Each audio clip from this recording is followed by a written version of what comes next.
प्यारे बच्चों, addition of two vectors, कोई भी दो वेक्टर क्वांटिटीज अगर सेम नेचर की हैं तो ही वो ऐड हो सकती है, अदरवाइज नहीं। कैसे? जैसे फोर्स होता है तो हम उसको फोर्स के साथ ऐड कर सकते हैं। कोई भी वेक्टर हो, वेलोसिटी को वेलोसिटी के साथ ऐड करेंगे, एक्सीलरेशन को एक्सीलरेशन के साथ ऐड करेंगे, फोर्स को फोर्स के साथ, जो भी वेक्टर क्वांटिटी है वो वेक्टर के साथ ही ऐड हो सकती है। तो सेम नेचर की वेक्टर क्वांटिटीज को हम ऐड कर सकते हैं। ओके, तो only vectors of same nature can be add. मान के चलो एक वेक्टर ए है, ओके, एक वेक्टर ए ये, और ये कोई वेक्टर बी है वो इस डायरेक्शन में, वेक्टर बी। अब ये कोई कहे कि इस तरीके से ले लो, चाहे ये एक वेक्टर ए है, इस बॉडी पे एक ये फोर्स लग रहा है ए वेक्टर से, इसे हम रिप्रेजेंट कर रहे हैं, और इसी बॉडी पे एक कोई ऐसे वेक्टर बी लग रहा है, इस तरीके से मान लो। तो देखो ये वेक्टर ए ये रहा और वेक्टर बी ये रहा, ये वेक्टर ए और वेक्टर बी दोनों फोर्स वेक्टर मान लो एक तरह से। तो अगर इन दोनों को मिला के कितना फोर्स बनेगा, अगर हमें ये निकालना है तो जरा ध्यान दीजिए, जरा ध्यान दीजिए, इन दोनों को मिला के, ये फोर्स ए ये फोर्स बी, इन दोनों को मिला के देखेंगे तो ये ब्लॉक किधर चलेगा, कहीं ना कहीं इसके बीच में ही आएगा ऐसे। तो दोनों को मिला के ये ब्लॉक इधर की ओर चलेगा, तो इसका मतलब दोनों को मिला के जो फोर्स आएगा, जो फोर्स है वो इधर है, ठीक है। उसी को हम कहते हैं रिजल्टेंट फोर्स। क्या कहते हैं? Resultant force. तो ये जो रिजल्टेंट आएगा इसके ऊपर मैंने वेक्टर लगाया है, क्योंकि दो वेक्टर क्वांटिटीज को ऐड करने पे एक वेक्टर ही आएगा। तो देखिए जरा, तो एक वेक्टर ए है और एक वेक्टर क्या है बी, दोनों को जोड़ेंगे तो क्या आएगा?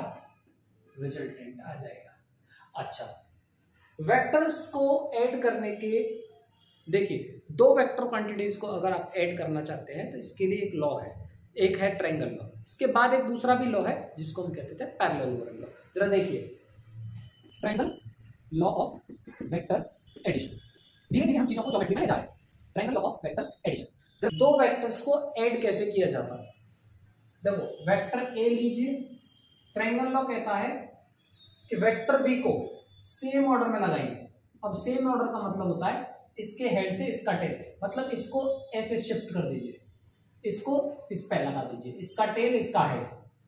अब इन दोनों का जो रिजल्टेंट होगा वो थर्ड लाइन से जो इसका एक ट्रायंगल बनाएगी, इन दोनों का जो रिजल्टेंट होगा उसके द्वारा रिप्रेजेंट किया जाता है। मतलब ए और बी को मिला देंगे तो ये आर आ जाएगा, ए और बी को मिला देंगे तो ये आर आ जाएगा। मैं एक बार फिर आपको याद दिला रहा हूं, देखिए ये ब्लॉक है, इस पे एक फोर्स ऐसे लगाया जिसको कहा वेक्टर ए, इस पे एक फोर्स ऐसे लगाया जिसको कहा वेक्टर बी। अब इन दोनों फोर्सेस को मिला के जो भी आएगा, देखना कुछ ऐसे आएगा ना, इन दोनों को मिला के ब्लॉक इधर जाएगा ना, तो ये वही आर है, ये वाला, ठीक है, ये वही आर है। तो इसको हम कहते हैं ट्रायंगल। तो ये वही आर, ये वाला आर ऐसे, ये ए ऐसे। तो देखो ए ये रहा, बी को ऐसे लगाओ, इसको कहते हैं सेम ऑर्डर में, क्या कहते हैं इसको? सेम ऑर्डर में, ए का हेड बी का टेल। अब इन दोनों का जो रिजल्टेंट आएगा वो थर्ड साइड से उसे रिप्रेजेंट किया जाएगा, तो इसे हम कहते हैं ट्रायंगल, को कहते हैं polygon law of vector addition. प्यारे बच्चों, एक दूसरा लॉ होता है वेक्टर एडिशन का, parallelogram law of vector addition. जैसे ये एक वेक्टर ए है तो ये वेक्टर बी है। अब क्या करते हैं हम इसको, इस लॉ के अकॉर्डिंग अगर ऐड करेंगे तो ये वेक्टर ए ले लीजिए तो ये वेक्टर ले लीजिए बी, और दोनों को लगा दीजिए टेल टू टेल। देखिए इसकी टेल ये है और इसकी टेल ये है। अब इसको आप ऐसे करके शिफ्ट करिए, आ गया ना। तो इस तरीके से वेक्टर ए और वेक्टर बी को आप टेल टू टेल मिला दीजिए। क्या मिला दीजिए? टेल टू टेल, है ना, मिला दीजिए। ओके, टेल टू टेल आप मिला दीजिए। ओके, तो आप देखोगे टेल टू टेल मिला दिया, और फिर इसका क्या बना दो? पैरेललोग्राम। देखो पैरेललोग्राम बन गया। तो अब इसका जो रिजल्टेंट होगा वो इसका डायगोनल होगा, जो इसका रिजल्टेंट होगा वो क्या होगा? डायगोनल। ए और बी दोनों का हमने पैरेललोग्राम बना दिया। अब ए और बी का जो रिजल्टेंट होगा वो डायगोनल के द्वारा रिप्रेजेंट किया जाएगा। देख लो एक तरह से ट्रायंगल लॉ ही है, जैसे बी है सामने वाली साइड भी तो क्या होगी बी वेक्टर, ऐसे लिखा होगा तो ये इसके पैरेलल है, ये पैरेलल और इक्वल वेक्टर्स है। देख लो ये साइड की लेंथ और ये साइड की लेंथ इक्वल है, डायरेक्शन अगर वेक्टर बनाओगे तो दोनों की सेम कर दो तो ये दोनों क्या हो गए इक्वल वेक्टर्स। तो आप देख रहे हो बन गया ना triangle law, A plus B R आ गया, ए प्लस बी आर आ गया, ये ट्रायंगल लॉ जैसा ही है। तो आप देखिए जरा यहाँ पे ए और बी को मिला देते हैं तो यहाँ पे क्या जाता है रिजल्टेंट वेक्टर।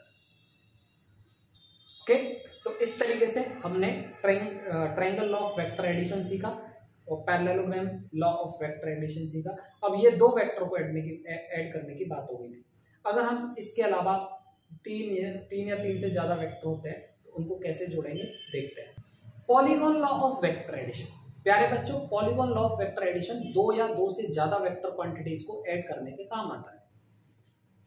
एक वेक्टर ऐसे है मान के चलो, दूसरा वेक्टर कोई भी ऐसे है, तीसरा वेक्टर कोई ऐसे है, चौथा वेक्टर कोई ऐसे, ओके चौथा वेक्टर कोई ऐसे, ओके तो ए बी सी डी, या फिर इस तरीके से मान लो जैसे एक ब्लॉक है, एक फोर्स तो कोई इस पे इधर लग रहा है, लो जी इसको भले ही एक है दो, एक कोई फोर्स ऐसे लग रहा है, लो जी इसे बी कह दो, एक कोई फोर्स इस पे ऐसे लग रहा है, लो जी इसे सी कह दो, एक कोई फोर्स इसे डी लग रहा है ऐसे। तो ए मैंने ऐसे रखा, बी को मैंने ऐसे लिया, सी को मैंने ऐसे लिया और डी को ये लिया, तो इतने सारे फोर्सेस को मैंने सेम ऑर्डर में लगा दिया। ठीक है, ये ब्लॉक है, मान के चलो इस पे 4 फोर्स लग रहे हैं, ए बी सी डी, सभी की डायरेक्शन इसमें दे रखी है। ठीक है, अब इन चारों का मिला के जो आएगा उसको हमें निकालना है, मतलब चारों का मिला के जो आएगा ना, ए को मिला दो, बी को मिला दो, सी को मिला दो, डी को मिला दो, जो भी आएगा उसी को रिजल्टेंट कहते हैं। तो वो किसके द्वारा रिप्रेजेंट किया जाएगा, लो जी वो इसके द्वारा रिप्रेजेंट, तो बन गया पॉलीगॉन।